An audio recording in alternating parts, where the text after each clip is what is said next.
In a quiet corner of the world, a little creature stood by the fence. His heart swelled with dreams as he gazed at the highest tree, the summit of adventure. One radiant morning, the winds whispered promises of freedom. A spark ignited within. Today felt different. Yet doubts loomed larger than the sky. Tiny wings felt inadequate. Fear wrapped around his heart like a tight, unyielding vine. A guardian stood tall nearby. Patient and timeless, it exuded strength. Its presence alone whispered encouragement, coaxing dreams to awaken.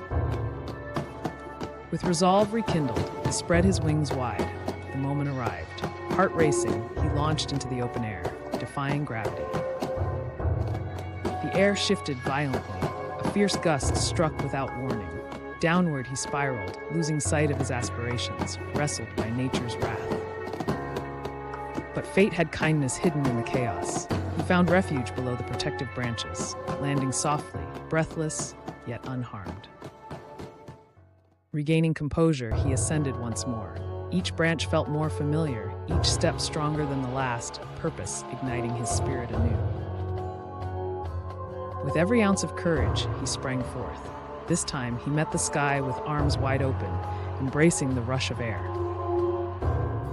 As heights unfurled beneath him, clarity blossomed. The view was staggering, yet it was only part of the journey. Soaring high above, the little creature reveled in his flight. The world expanded, and in that vastness, he found his place. In that moment of grace, he recognized a truth. The path was as beautiful as the destination. Gratitude filled his heart, a bond unbroken by distance.